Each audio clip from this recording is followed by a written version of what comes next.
जय हिंद दोस्तों, बहुत बहुत स्वागत है आप सभी का आपके अपने चैनल छत्तीसगढ़ युवा शक्ति में। दोस्तों, आज का जो हमारा टॉपिक है ये आप सभी अभ्यर्थियों के कुछ महत्वपूर्ण प्रश्न थे आईटीआई प्रशिक्षण अधिकारी भर्ती संबंधित, उसी के रिगार्डिंग ये वीडियो है। और आज आपके जितने भी ये प्रश्न हैं इन सभी के सवाल और अपडेट देने की हम पूरी कोशिश करेंगे, क्योंकि आप देख सकते हैं कि विभाग ने वेबसाइट पे कुछ भी जारी नहीं किया है नोटिस, और साथ ही आपको कहीं भी, चाहे वो यूट्यूब हो, चाहे टेलीग्राम हो, चाहे और कोई सोशल मीडिया प्लेटफॉर्म हो, इस बारे में कहीं भी ज़्यादा जानकारी आपको प्राप्त नहीं होगी, क्योंकि विभाग ने इसका कोई अपडेट ही जारी नहीं किया है कि आप वहां से जानकारी प्राप्त कर सके, चाहे कोई आपको जानकारी दे पाए, चाहे वो यूट्यूबर हो या फिर टेलीग्रामर हो या फिर अदर सोशल मीडिया प्लेटफॉर्म हो। लेकिन यहाँ पे हम कोशिश करेंगे कि आपके कुछ सवालों का जवाब हम दे पाएँ यहाँ पर। तो आप यहाँ पे देखेंगे, सबसे पहले बच्चों का सवाल आ रहा था कि मैडम पात्र अपात्र सूची कब जारी होगी और इसमें हम दावापत्ती कैसे करें। तो देखिए, इस सवाल का जवाब तो जो बच्चे डीवी करा लिए हैं उनको अच्छे से पता है, और जो बच्चे डीवी नहीं कराए हैं, जो सेकंड काउंसलिंग का वेट कर रहे हैं, ये मेन सवाल उनका है कि पात्र अपात्र सूची आई है तो उसको हम कैसे चेक करें, कहाँ चेक करें। तो देखिए दोस्तों, इसके लिए विभाग ने किसी प्रकार का जो नोटिस है उन आपका जो वेबसाइट है वहाँ पे नहीं डाला है, अपडेट नहीं किया है। लेकिन ये जो पात्र अपात्र बच्चे हैं, इनका जो प्रोफाइल है आपने देखा होगा वेबसाइट में, आपने लॉगिन भी किया होगा। जो आपका सीजी व्यापम का जो रजिस्ट्रेशन मोबाइल नंबर था एंड पासवर्ड, उससे आपको लॉगिन करना था। और जो बच्चे डीबी करा लिए हैं, आपको पता है कि जो डीबी का लास्ट डेट है ऑफलाइन, ये 22 अगस्त था। 19, 20, 21 और ये 22 तारीख तक लास्ट था। तो जिन बच्चों का डीवी यहाँ पर हो चुका है तो उनका प्रोफाइल है, प्रोफाइल में जब वो लॉगिन करेंगे तो प्रोफाइल में ही अपडेट किया गया है कि ये जो डीवी कराए हैं बच्चे, ये पात्र हैं कि अपात्र हैं। ठीक है, तो ये चीज़ आपको क्लियर हुआ होगा कि जो पात्र अपात्र सूची है वो अलग से जारी करने की संभावना यहाँ बहुत कम है। विभाग जारी कर दे तो अच्छी बात है, क्योंकि विभाग आप देख रहे हैं एक्टिव नहीं है वेबसाइट पर। आपने पहले भी देखा कि आपका जो काउंसलिंग था उसके रिगार्डिंग आपको कैसे कैसे काउंसलिंग कराना है, प्रोसेस क्या होगा, डिटेल्स वेबसाइट पे नहीं डाला गया था। उसके बाद सीधे आपका जो है प्रपत्र, ये सब के बारे में बताया गया था, और चेकलिस्ट के बारे में वो भी आपने देखा होगा कि कितना उसमें आप सब क्वेश्चन भी किए और वीडियोस बने, तब जाकर कहीं जो है वो वेबसाइट में डालना भी स्टार्ट किया, वरना कोई अपडेट साइट पे आ ही नहीं रहा था। और अभी भी आप देखेंगे तो ये सारे जो अपडेट है पात्र अपात्र सूची, इसकी आने की संभावना कम है। तो इसके लिए जो बच्चे डीवी कराए हैं उनके प्रोफाइल पे ही अपडेट किया गया है कि वो बच्चे पात्र हैं कि अपात्र। वहाँ पे लिख दिया गया है कि आप यहाँ पे सिलेक्टेड हैं और रिजेक्टेड हैं। साथ ही जो बच्चे डीवी करा लिए हैं उनका जो है जो प्रोफाइल है वहाँ पर एक दावापत्ती का भी आ रहा होगा ऑप्शन, क्योंकि अभी हमने लॉगिन करके नहीं देखा है, हमारे पास किसी का आईडी नहीं है। लेकिन जो बच्चे डीवी कराए हैं ये उन्हीं का कहना है। और आप जो है कमेंट सेक्शन में भी बच्चों की जो राय है और जिन्होंने जो कराया है, जो उनका एक्सपीरियंस है डीवी को लेकर, उन्होंने शेयर किया है। तो आप कमेंट सेक्शन में भी कमेंट्स को पढ़ लिया कीजिएगा, तो वहाँ से भी जानकारी मिलेगी आपको। क्योंकि जो दावापत्ती करना है ये आपके प्रोफाइल पे ही लिखा है कि आप जो है दावापत्ती कर सकते हैं, और दावापत्ती करेंगे तो आपको वहाँ पे प्रूफ भी शेयर करना होगा कि आप इस सबूत के साथ दावापत्ती कर रहे हैं। लेकिन यहाँ दावापत्ती करने के लिए बच्चों के पास ज़्यादा कुछ ऑप्शन है ही नहीं। यहाँ पे जो मैक्सिमम बच्चे रिजेक्ट हुए हैं वो एक्सपीरियंस को लेकर रिजेक्ट हुए हैं, और जब एक्सपीरियंस है ही नहीं तो बच्चे दावापत्ती क्या करेंगे। इसलिए दावापत्ती ऐसे बच्चे नहीं कर पा रहे हैं। और जिनके पास एक्सपीरियंस है तो ऐसे बच्चे के पास भी और जो एक्सपीरियंस का क्राइटेरिया है वो भी फुलफिल नहीं हो रहा है। जैसे कि मान लीजिए कि आईटीआई है, उनको 3 साल कहा गया है, तो उनके पास 3 साल का एक्सपीरियंस न होके किसी के पास 1 साल का है, किसी के पास 2 साल का है। वहीं डिप्लोमा वाले को कहा गया है 2 साल का, तो किसी के पास 1 ही साल का है, किसी के पास है ही नहीं। तो ऐसे में मैक्सिमम बच्चे यहाँ पे रिजेक्ट हुए हैं, और कुछ ही बच्चे जो हैं यहाँ पर पात्र हुए हैं, नहीं तो बहुत से बच्चे रिजेक्ट हुए हैं। तो जो आपका सवाल था कि सेकंड काउंसलिंग होगी कि नहीं होगी और कब होगी, तो इसके लिए आप निश्चिंत रहिए, सेकंड काउंसलिंग यहाँ पे 100% होगी। क्योंकि यहाँ पे काफ़ी बच्चे एक्सपीरियंस ना होने के कारण रिजेक्ट हुए हैं और वो बच्चे दवा पत्ती भी नहीं कर पा रहे हैं क्योंकि उनके पास कुछ है ही नहीं दवा पत्ती करने के लिए कि वो दवा पत्ती कर पाएँ।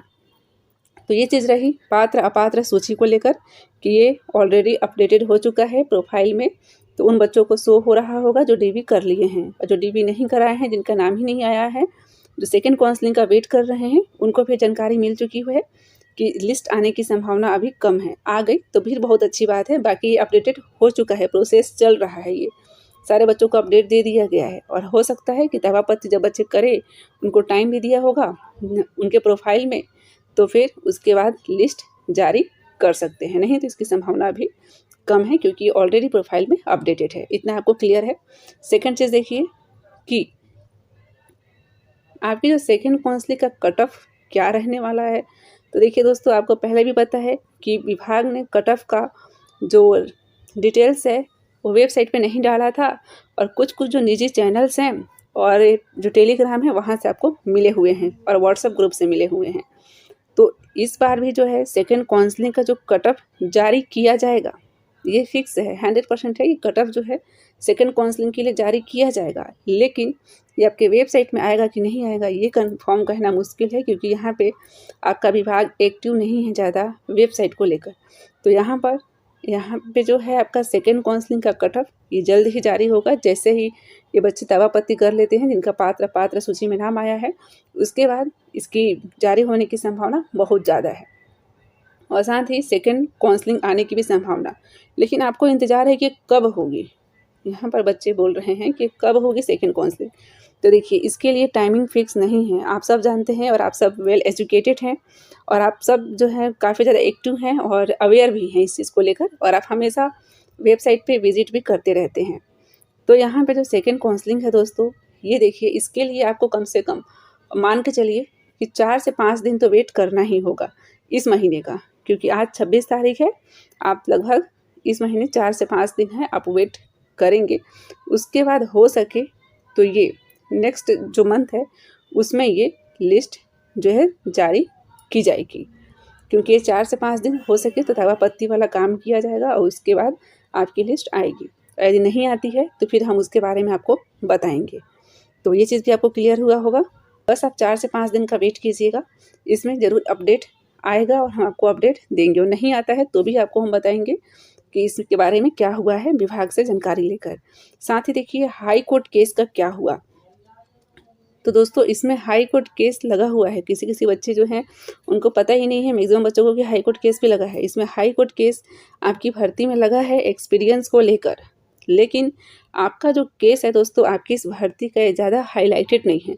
अभी आप देख रहे हैं कि शिक्षक भर्ती, सहायक शिक्षक भर्ती, एएसआई भर्ती कितना ज़्यादा हाईलाइटेड है वो, और वो काफ़ी ज़्यादा उसमें आप देखेंगे कि जो चैनल्स हैं, यूट्यूबर हो, चाहे टेलीग्राम हो, चाहे और भी सोशल मीडिया प्लेटफॉर्म हो, वो काफ़ी ज़्यादा एक्टिव है। लेकिन जो आपका ये केस है दोस्तों इस भर्ती का, ये आपका केस एक्टिव न होने के कारण इसमें ज़्यादा जानकारी नहीं मिल पाती है, और ना ही इसमें कुछ भी जो है नेक्स्ट हियरिंग डेट या फिर जो उसमें आर्गूमेंट होता है वो क्लियर हो पाता है, और ना ही आपका जो केस है ये न्यूज़पेपर में भी आ पाता है। मतलब ज़्यादा ये हाईलाइटेड नहीं है। लेकिन यहाँ पर एक जो कैंडिडेट हैं उन्होंने केस लगाए हुए हैं, उन्होंने कमेंट्स किया है, कमेंट्स करके जानकारी दी है इस केस की, और केस नंबर भी बताया है। तो उस केस नंबर को हमने सर्च किया तो उसमें जो आपकी हियरिंग डेट दिखा रही है वो 28 अगस्त की दिखा रही है, मतलब सोमवार की। लेकिन उसमें जो है आपने देखा होगा कि जो भी केस लगता है उसमें ऑर्डर शीट रहता है, ऑर्डर शीट में डिटेल्स भी लिखे रहते हैं। तो आपका जो केस है उसमें क्लियर ये मेंशन नहीं है कि किस चीज़ को केस लगा है, क्योंकि काफ़ी सारे जो केस है उसमें आपका केस है उसको मर्ज कर दिया गया है। तो इस कारण से ये क्लियर उसमें जो भी डिटेल्स लिखा है ये मेंशन नहीं है। जैसे आपने देखा होगा एएसआई भर्ती में, वहाँ क्लियर लिखा है पोस्ट को लेकर, प्लाटून कमांडर को लेकर, एक सर्विसमैन को लेकर। ऐसा आपके इस केस में डायरेक्टली मेंशन नहीं है। इस कारण से जो है उसकी जानकारी अभी देना भी मुश्किल है। यहाँ पे काफ़ी ज़्यादा केस लगा होता, आप बच्चे एक्टिव होते केस को लेकर, तो आपका भी ये केस जो है हाईलाइटेड रहता और जल्द ही इसमें निर्णय भी हो पाता। लेकिन जो केस लगा है वो काफ़ी ज़्यादा संख्या में बच्चे यहाँ नहीं लगाए हैं, याचिकाएँ कम लगी है, इसलिए आपका केस हाईलाइटेड नहीं है और इसमें सुनवाई भी काफ़ी डिले हो रहा है। बाकी जो है स्ट्राइक जो बच्चे किए थे आपने देखा होगा, उनकी भी संख्या इसमें कम ही थी। आप देखिए अभी शिक्षक भर्ती कितनी ज़्यादा संख्या में बच्चे जो हैं स्ट्राइक कर रहे हैं, अपनी मांग कर रहे हैं, अपना हक रख रहे हैं। लेकिन आपका जो ये है भर्ती, इसमें पहले स्ट्राइक हुआ था, ज्ञापन दिया गया था, लेकिन कैंडिडेट की संख्या उतनी नहीं थी जितनी होनी चाहिए थी। इसलिए आपके जो ये भर्ती है, एक्सपीरियंस को लेकर जो प्रॉब्लम है, ये अभी तक सॉल्व नहीं हुआ है। हालाँकि अभी जो एक कैंडिडेट ने हमें दिया केस नंबर आपकी भर्ती का, तो उसमें 28 तारीख का डेट मेंशन है सुनवाई का। तो अभी हम पहले 28 तारीख के डेट में क्या सुनवाई होता है, उसका जैसे ही ऑर्डर शीट आता है देन हम आपको कंफर्म बता पाएंगे कि आपकी केस में क्या हुआ है, क्योंकि वहाँ पे अभी कुछ भी मेंशन नहीं है, डिटेल्स भी मेंशन नहीं है कि केस क्या-क्या मैटर को लेके लगा हुआ है। और आप जो है कमेंट सेक्शन में भी रीड करते रहा कीजिए, क्योंकि साथ ही वहाँ पे भी कई सारे बच्चे जो हैं वो अच्छी-अच्छी जानकारी देते हैं, अच्छे से इनके पॉजिटिव कमेंट्स रहते हैं और वहाँ से आपको जो भर्ती रिगार्डिंग जो जानकारी चाहिए वो भी मिलता है। तो कमेंट सेक्शन में भी बहुत पॉजिटिव रिजल्ट आता है।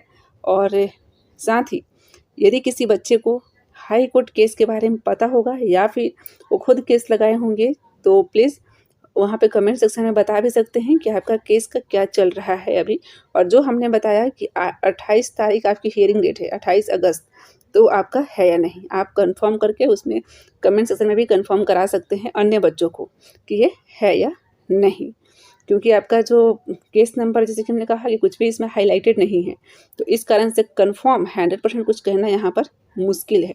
बाकी आप देख रहे होंगे कि हमने यहाँ पे दिखाया है आपको जो केस का डिटेल्स है, तो ये कंफर्म आपका 28 अगस्त को हो पाएगा, जब उसमें कुछ निर्णय होगा और कुछ हियरिंग होगी और कुछ ऑर्डर शीट आएगा। तो अभी आप थोड़ा 28 तारीख का वेट कीजिएगा, 28 अगस्त का, कि आपके केस में क्या होता है और क्या उसमें निकल के आता है सामने। उस जो केस नंबर है उसको हम ज़रूर चेक करेंगे। और जो हमने कहा कि यदि कोई बच्चा केस किया हो तो आप बिल्कुल कमेंट सेक्शन में अपना जो है जानकारी शेयर कीजिएगा, ताकि अन्य बच्चों को हेल्प मिल सके।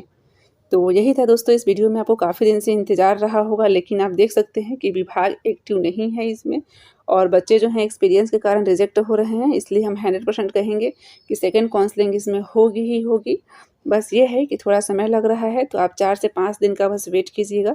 इसमें विभाग साइट पे अपडेट करेगी और यदि कुछ नहीं होता है तो फिर आपको हम इसमें जानकारी लेकर ज़रूर आपको देंगे, क्योंकि 22 अगस्त को ही ये काउंसलिंग हो चुका है। दवा पत्ती और जो पात्र सूची है उसका प्रोसेस चल रहा है। भले ही जो बच्चे डीबी नहीं कराए हैं उनको नहीं पता है, लेकिन जो ये पात्र है उनके प्रोफाइल में ही शो हो रहा है और प्रोफाइल में ही अपडेट किया जा रहा है कि आप रिजेक्ट हैं कि सिलेक्ट हैं। और यदि आप रिजेक्ट हुए हैं तो उसके लिए दवा पत्ती कर सकते हैं, ये प्रोफाइल में ही है। लेकिन बच्चे दवा पत्ती नहीं कर पा रहे हैं क्योंकि उनके पास एक्सपीरियंस है ही नहीं, और एक्सपीरियंस ही आपके जो भर्ती है इसमें मेन मुद्दा है। और इसी कारण से ये 100% है कि सेकेंड काउंसलिंग आपकी इसमें होनी तय है। तो यही था दोस्तों इस वीडियो में। बाकी आप थोड़ा सा वेट करेंगे 28 तारीख तक का, ताकि हम इस जो केस है हाई कोर्ट का उसको कंफर्म रूप से आपको बता पाएँ। और आप भी चाहें तो अपने केस को आप हाईलाइटेड कीजिए, क्योंकि इसमें जो है एक्सपीरियंस तो होना चाहिए। जो एक्सपीरियंस वाले बच्चे उनको फ़ायदा मिलना चाहिए, लेकिन जो नॉन एक्सपीरियंस बच्चे हैं उनका भी इसमें जो है सरकार को भर्ती लेनी चाहिए थी, क्योंकि नॉन एक्सपीरियंस जो है ऐसे में तो उनको कुछ मौका ही नहीं मिलेगा कि अपनी काबिलियत अपनी मेहनत दिखा पाएँ। इसलिए एक्सपीरियंस पर्सन को भले ही बोनस अंक का प्रावधान कर देना था, लेकिन नॉन एक्सपीरियंस को भी यहाँ पे मौका देना चाहिए था, या फिर जो अदर कॉलेजेस हैं उनको भी देना चाहिए था, क्योंकि कई सारे बच्चे ऐसे हैं जिनके पास इंडस्ट्रियल एक्सपीरियंस है। कई सारे ऐसे बच्चे हैं जिनके पास जो गवर्नमेंट योजना होती है, जैसे कि DDU GKY होता है, प्रधानमंत्री जो कौशल योजना चल रही है उसमें टीचिंग का एक्सपीरियंस है, लेकिन ऐसे बच्चों को रिजेक्ट किया जा रहा है। तो ये गलत है। ऐसे में एक्सपीरियंस वाले बच्चे भी रिजेक्ट हो रहे हैं, क्योंकि यहाँ पे सिर्फ इंजीनियरिंग, ITI, डिप्लोमा यही कॉलेज का एक्सपीरियंस मांगा गया है, अदर का नहीं। इसलिए काफ़ी बच्चे रिजेक्ट हो रहे हैं, एक्सपीरियंस पर्सन भी रिजेक्ट हो रहे हैं।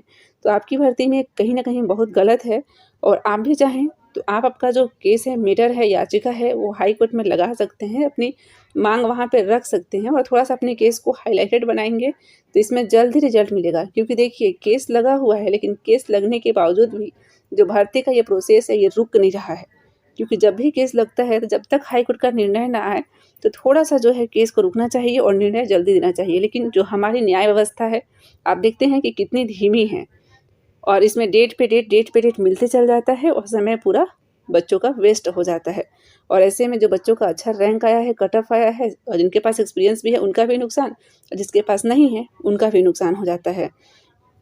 तो फिर आप थोड़ा-सा वेट करके देखिए, नहीं तो फिर आपके पास एक्सपीरियंस है, जैसे बच्चे कह रहे थे कि हमारे पास सरकारी जो है डीडीयू जेकेवाई का है, कोई कह रहे थे कि हमारे पास जो है सरकारी संस्था का जहाँ पे हमको वेतन भी मिलता है, वहाँ का भी एक्सपीरियंस है, लेकिन इसको भी वो मान्य नहीं कर रहे हैं। तो ऐसे बच्चे आप चाहें तो आप याचिका लगा सकते हैं एक बार, और नहीं तो फिर जो प्रोसेस चल रहा है वो तो अब चल ही रहा है, क्योंकि अब सेकंड काउंसलिंग का प्रोसेस चलेगा। उसके बाद आपका जो वेरिफिकेशंस होना है वो सब चीज़ होंगे और आपको ज्वाइनिंग भी इसमें मिल जाएगी, क्योंकि यहाँ पे प्रोसेस आपका रुक नहीं रहा है, प्रोसेस यहाँ पे कंटिन्यू जारी है और जिस प्रकार से नोटिफिकेशन में लिखा है उसी अनुसार ये जारी है। तो आई होप आपको कुछ इसमें जानकारी मिली होगी, खास तौर पे इसके बारे में जानकारी आपको कंफर्म हुई होगी पात्र सूची को लेकर, और ये भी 100% डन है। बाकी हाई कोर्ट का आदेश के लिए थोड़ा सा आप 28 अगस्त तक का वेट कीजिएगा, ताकि हम उसको कंफर्म कर पाए कि आपका ये केस जो लगा हुआ है ये आपका एक्चुअल में ये डिटेल्स है या नहीं, क्योंकि जानकारी आपको और कहीं से मिल भी नहीं पा रही है, केस हाईलाइटेड नहीं है, मेन चीज़ ये। तो प्लीज़ आप 28 तारीख का वेट करें हाई कोर्ट केस के लिए कि इसमें क्या हुआ है। ठीक है दोस्तों, और जो बच्चे हम एक बार फिर से रिक्वेस्ट करेंगे जो लगाए हैं केस, वो अपना अपडेट कमेंट सेक्शन में दे सकते हैं, ताकि अदर बच्चों को भी हेल्प हो पाए और जानकारी उनको भी मिल पाए। बाकी जो एक्सपीरियंस पर्सन है जिनका यहाँ पे सिलेक्शन हुआ, उनको हमारी ओर से बहुत बहुत बधाई कि आप डीवी में पात्र हुए हैं। और जो बच्चे नॉन एक्सपीरियंस है अपात्र हुए हैं, तो उनके लिए भी कोई बात नहीं, क्योंकि आपका केस भी लगा है। तो देखते हैं हाई कोर्ट उसमें क्या अपडेट देती है, और आप खुद भी थोड़ा एक्टिव रहिएगा तो हाई कोर्ट का अपडेट जो है ले सकते हैं। चाहे आप याचिका लगा सकते हैं यदि आपके पास अच्छा एक्सपीरियंस है, चाहे नहीं है तो भी, लेकिन अधिक से अधिक याचिकाएँ लगती है तभी कुछ केस का हो पाता है और हाईलाइटेड हो पाता है। जैसे कि अभी सहायक शिक्षक भर्ती में हो रहा है, कितना ज़्यादा हाईलाइटेड है, एसआई भर्ती हाईलाइटेड है, शिक्षक भर्ती हाईलाइटेड है, लेकिन आपका भर्ती जो है हाईलाइटेड नहीं है। तो प्लीज़ आप 28 अगस्त तक का वेट कीजिए, हम शाम तक या फिर नेक्स्ट डे 29 अगस्त को इसके बारे में ज़रूर ही अपडेट देंगे। तो इस वीडियो में दोस्तों इतना ही है, हम मिलते हैं आगे नई वीडियो में कुछ नई जानकारी के साथ। तब तक के लिए goodbye and take care.